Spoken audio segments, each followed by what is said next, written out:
if you come on, say hey, so I know you're here and I know it's working.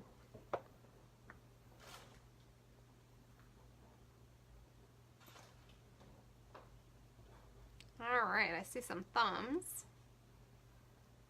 Oh, sorry. That was my mother. Say hello, Mom. Hello.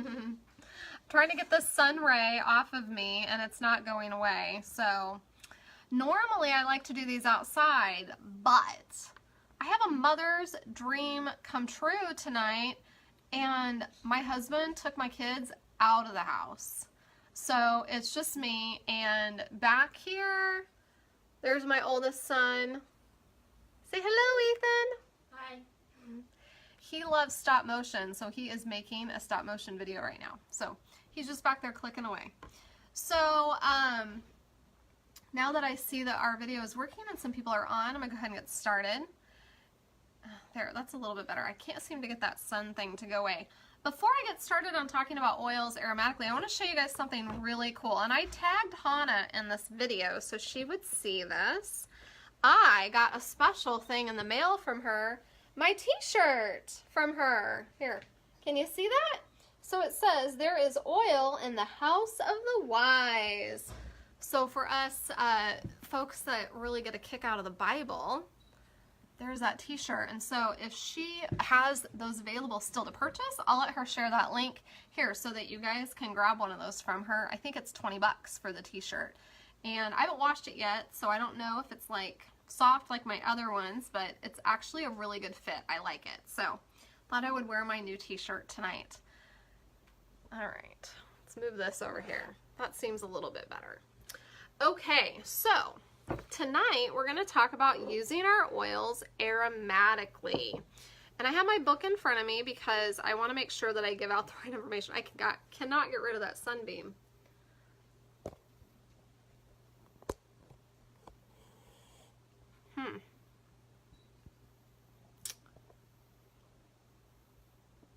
There, that's a little bit better. Let's go right there.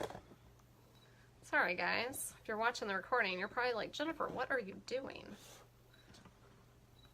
There we go. Okay, that's a little bit better. So I am going to do a little bit of reading from my book because I want to make sure that I don't miss any of my details for this. So tonight we're going to talk about using our oils aromatically. So last month we talked about using them topically, we talked about using them internally, and kind of the ins and outs on that. So if you want to go back and watch those videos, you could probably just look in the videos and figure out which ones are those. Unfortunately, when you're looking at videos, it doesn't give you the title of them. So you can also search the group for internal, topical, and you should be able to find them. So tonight we're going to talk about aromatic. So aromatic application of essential oils involves breathing them in through our nose. And there's different ways that you can accomplish that. Some are more effective than the others. So I'm going to talk about the most effective one starting off right on the bat.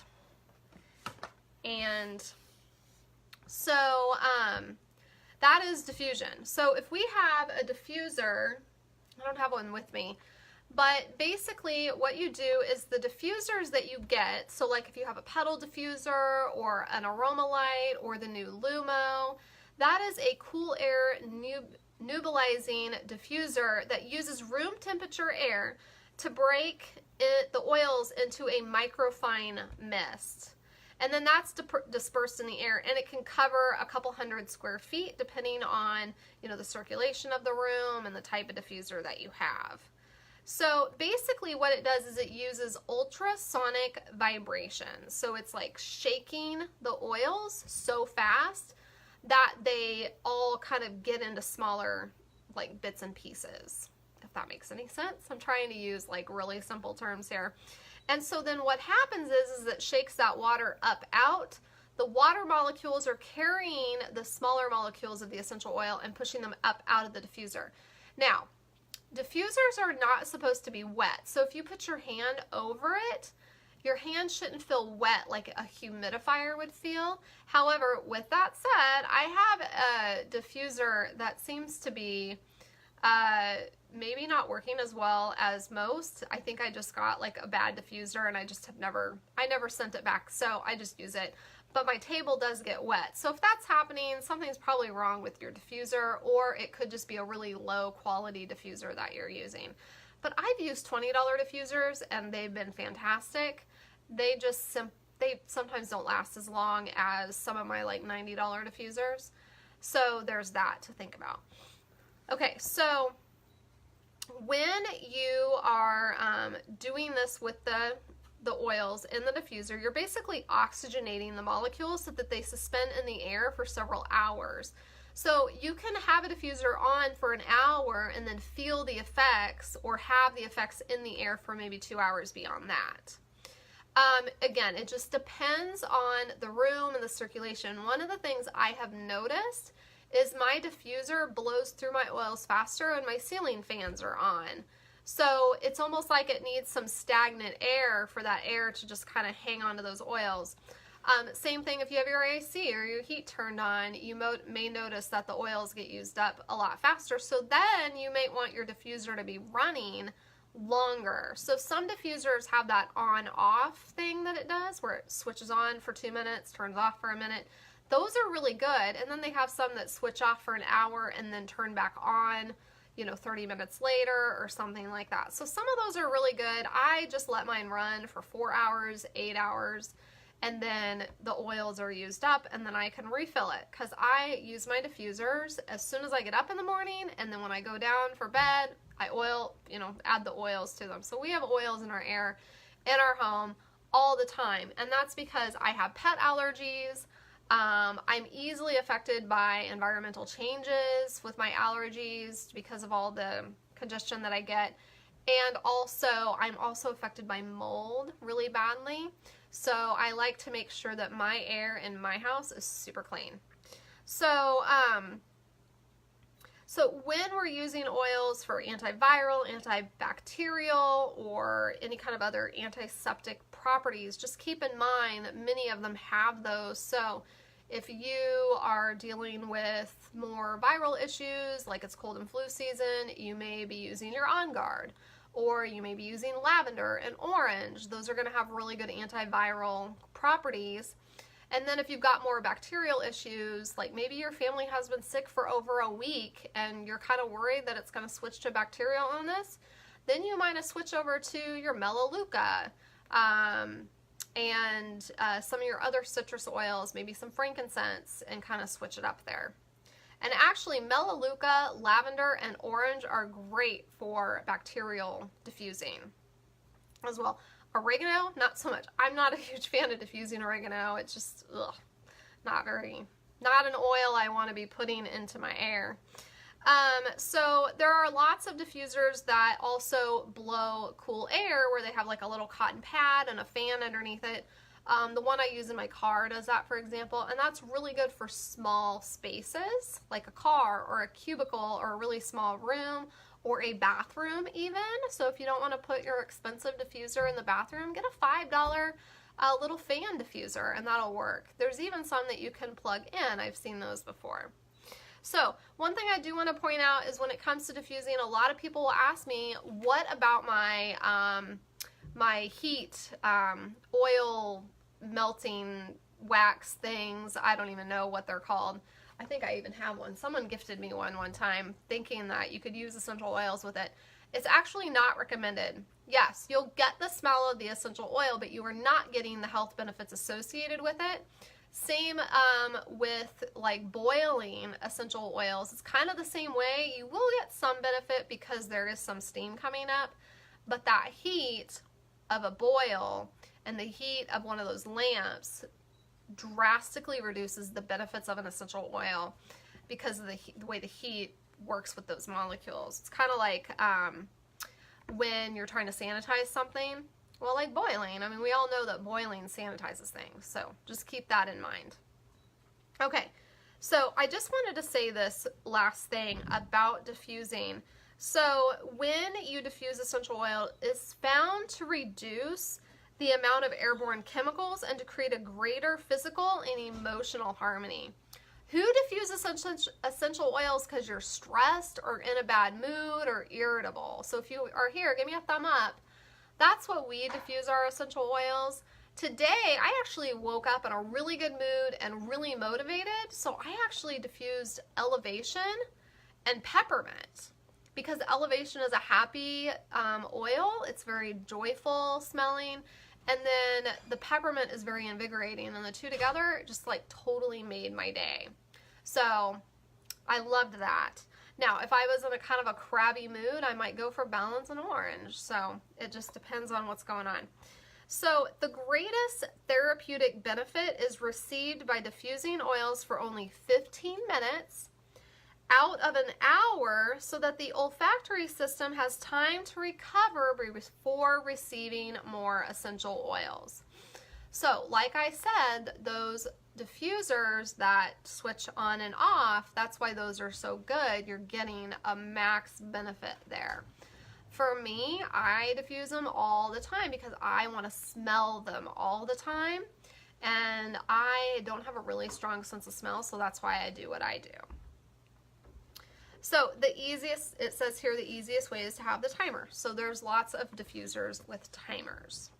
So other ways that you can get your oils into your nose, and that is direct inhalation. That's basically taking your bottle and smelling it, or putting it in your hand and smelling it. That's one way to get that direct inhalation. So it's actually a really simple way, and it's really fast too. So, you know, if your child is throwing a temper tantrum and you put that oil on your hands and put it in front of their face when they're screaming and kicking and crying on the floor, that can be really helpful and really fast before you're able to actually get it on their body. So that can be really helpful.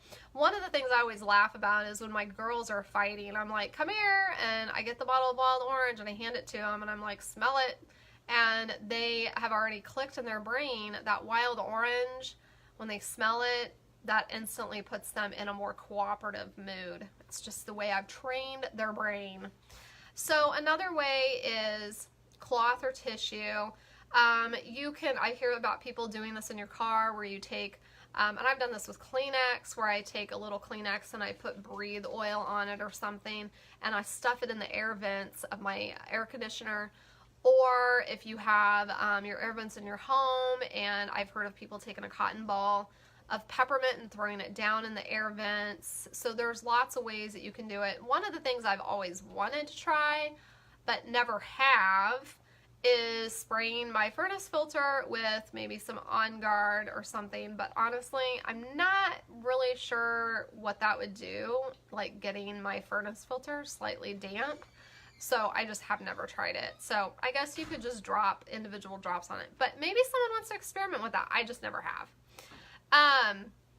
Putting essential oils on a pillowcase or a handkerchief or something like that would be really helpful. That's often what I see people in the field where you're, service field, like massage therapists.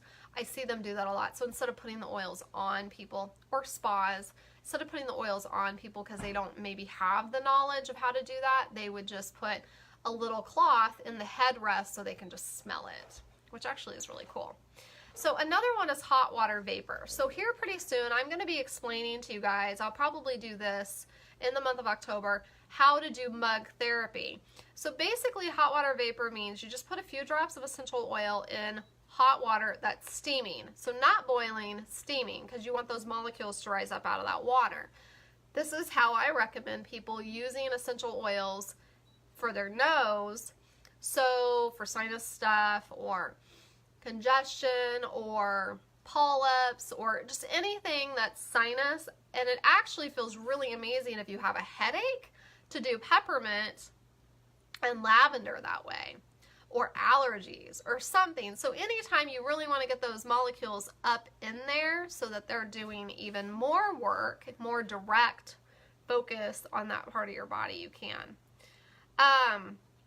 Now, the heat may reduce some of the benefits, so it's kind of a one-time use, so you can't really leave the oils in there and then add more water, because if you do that, you'll notice it kind of works, but not as much as it did the first time. But go ahead and give it a try. It won't hurt you.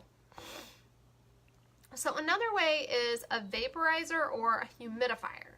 Now, you can't do this just in your humidifier that you bought at Walmart. It has to be one that's actually okay for essential oils. One of the mistakes I made very early on with my essential oil usage, back when I wasn't teaching anybody, so don't worry, I wasn't teaching anybody to do this, but I had a humidifier that I was putting a lot of lemon oil in.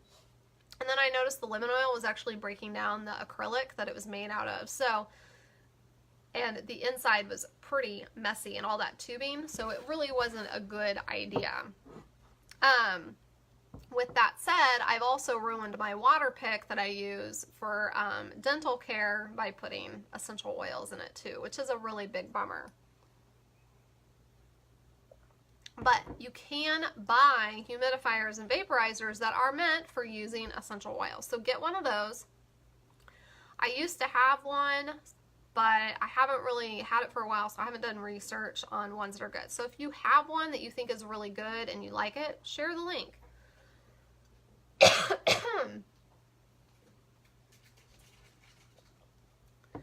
Okay, so some of them also utilize that ultrasonic vibration when they vaporize the water into a cool mist.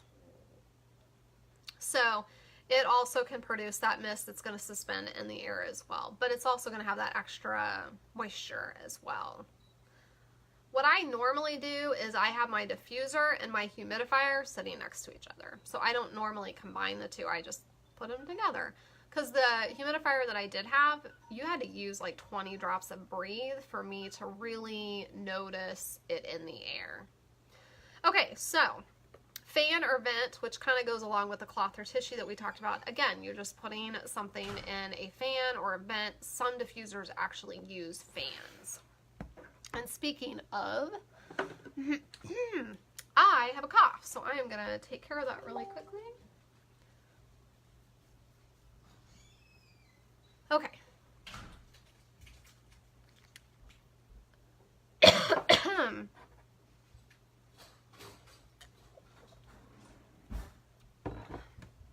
I was just fine until I started talking too much. Okay. Perfume or cologne. So I actually recently started using essential oils in this manner. So it basically means you have more fractionated coconut oil in it than you normally would have. And some of our emotion oils that have the coconut oil in it, so it's any of the touch blends that already are pre-diluted, that would kind of fall into this category. But to actually make your own perfume or cologne, there is some extra steps. So basically what you do is you can apply the oils to the wrists or the neck, or you can put it in alcohol such as vodka or even perfumer's alcohol. I've never done that. So if someone has an experience they want to share or they want to give it a try, go ahead. Maybe this is one of those things where I might do a little DIY sometime and give it a try. And then you combine the mixture with some distilled water, and then you can spray it on and use it on your body. So that is another way for you to smell it in. Personally, for me, I just like using the touch blends for that, or making my own blend with the coconut oil, because then I'm getting it aromatically and I'm getting it topically. Okay, so let's talk about some science here. What happens when we actually breathe an oil in? What's actually happening physiologically in our bodies when that's happening? So basically, and I have notes here because I don't want to get my terms mixed up. I am not a doctor, so I try my best. So the first thing that happens is when we breathe the oils in, the first place that the body senses it in is the nasal cavity. And then in the nasal cavity, there are patches of nerves, which are called the olfactory epithelium. And there's a picture here, and what it basically shows is the nerves that go up into the brain, but then they drop down into the nasal cavity, and they just kind of hang there. And then what happens is those nerves take that sense of that essential oil and pass through that nerves, through that bony plate that separates the nasal cavity from the brain. How amazing is that? So you can't do that with medicine, but you can do that with essential oils. So then it passes through to the olfactory bulb, and then that sends those oils to the 5 structures of the brain that are in the olfactory tract. Are you following me here? I had to really read through this to make sure I understood it in my brain too, because I've heard Dr. Hill talk about this, and he makes it seem so easy, but it is so fascinating when you actually have a diagram in front of you and you talk yourself through the process.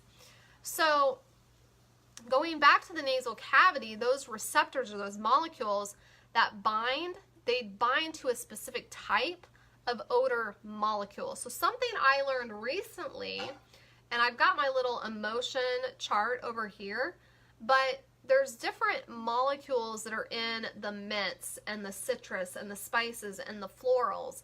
And what's really cool is emotionally, like for example, mints, that deals with feelings of apathy, insecurity, and anxiousness. So if those molecules are attaching to a specific receptor that's going into the brain, what do you think that's doing for us emotionally? We all have things in our past that we're affected by, like trauma or negative experiences that affect our emotions now. Like, why do you have anxiety, for example? So when we use an essential oil like Balance for anxiety, we're not just using it as kind of like a outward help us cope. It's actually having a profound effect on our brain to help us actually overcome that specific issue. So when you have anxiety, your subconscious is probably doing something. So I'm not going to get into that, but it's really cool when you start to get into it. And so then what happens is then it moves into the amygdala, which is where we store and release emotional trauma. So, for example, have you ever smelled an essential oil and it took you back to a memory? I have worked with people who that have happened to where it triggered a really good memory or a really bad one and caused like even a PTSD response. And that's just not essential oils. That's also like anything that you can smell. My husband actually can't stand the smell of bleach because it reminds him of basic training when they used to clean the bathrooms with bleach. So he's lucky. He has a wife that doesn't use bleach, right? I was one time buying a washing machine or a dishwasher from a lady, and she had a perfume on that it's probably the same perfume that my grandma wore, and my grandma is no longer living, and it quickly like broke me down and took me to this emotional place of really missing my grandmother. It was the most bizarre experience. So I'm sure many of you have smelled an oil and it reminded you of something, or maybe it triggered an emotion and you don't really even know why. So this is why. So the amygdala is actually very close anatomically to the limbic system. So in the limbic system, we have structures that have control over our long-term memory, our nervous system, and our hormones. Also, there is a structure that regulates blood pressure, heart rate, and attention. And so because the olfactory system is so closely connected to these different parts of the brain, this is why essential oils have such a profound physiological and psychological effect. So when I start to talk about using essential oils for our emotions, so not only can we use them for our health, but we can use them for our emotions. Together, they kind of do this for our health. And one of the things that I love about essential oils is when we breathe them in, there was a doctor that was speaking on how we have a lot of genes in our brain that are connected to the different genes in our body. And if you look at reflexology, there's a lot of that involved there. But for example, let's say I have a heart issue and I'm breathing an essential oil in, and the structure of my body that regulates blood pressure and heart rate or whatever that's connected to the cardiovascular system, some of those genes are connected to the genetic parts of the different organs and body systems in the body. So breathing your oils in do affect your health. They do affect your health concerns, your health goals, whatever issues that you're struggling with. So while breathing them in may not be the most effective way of dealing with heart disease or diabetes or liver detoxification, it still has an effect. So for some people who have really sensitive skin and can't put the oils on their skin, or maybe someone's not comfortable using essential oils internally, then you can definitely use them aromatically and still have that effect. So I am at time. I hope that this was helpful for you. If you are wondering where I grabbed my notes, again, I got my Modern Essentials book. So if you don't have one of these, you can order these at aromatools.com or myoillife.com. I don't like to get them on Amazon because I've noticed they're more expensive, but it is free shipping, maybe. It depends on, I guess, who the third-party buyer is. So hopefully this is helpful for you and that you'll remember to turn that diffuser on so you feel a little bit better.